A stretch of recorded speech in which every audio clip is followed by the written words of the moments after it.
Autre signe particulier du patrouilleur à droite, sa passerelle. Une passerelle offrant une vue à 360 degrés. Rencontre avec le chef du car. La particularité de la passerelle à droite fait 120 mètres carrés. On a une vision à 360 degrés. Tablette carte avec son récepteur GPS et son récepteur AIS pour l'identification des navires de commerce.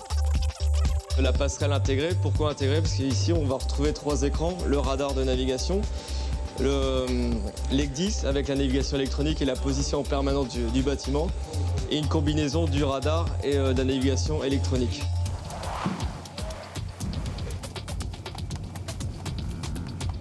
Donc ici on arrive au pupitre de communication, liaison de secours en mode THD. Donc si on est dans le black total, avarie électrique totale, on peut quand même continuer à communiquer avec la machine et avec le local bar.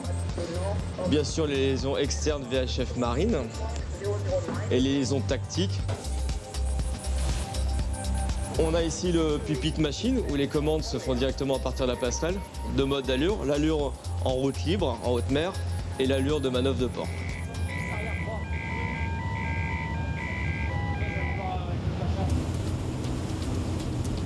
Donc ici on est au pupitre de bar.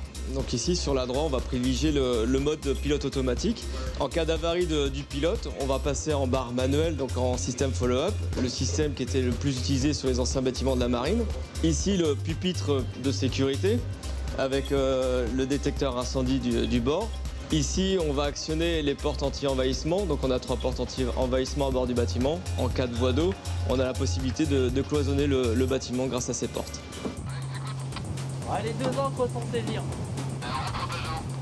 Allez, reçu en haut. Donc sur l'arrière du pupitre de sécurité, on va retrouver les commandes de nos canons à eau anti-pirates, les commandes de feu du bâtiment et aussi les commandes de feu de pont du bâtiment. Dans l'axe du bâtiment, sur l'avant des pupitres de navigation, un répétiteur de gyro pour avoir le cap du bâtiment.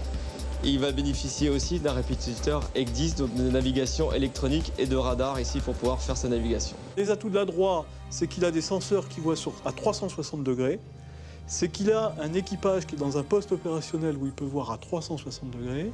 Et c'est que le navire permet d'utiliser très vite des embarcations rapides, par une mise à l'eau par rampe arrière. En moins d'1 minute, on met à l'eau et en moins de 2 minutes, on récupère les embarcations. Donc, je vois électroniquement, je vois visuellement et j'interviens très vite. C'est ça les atouts du bateau.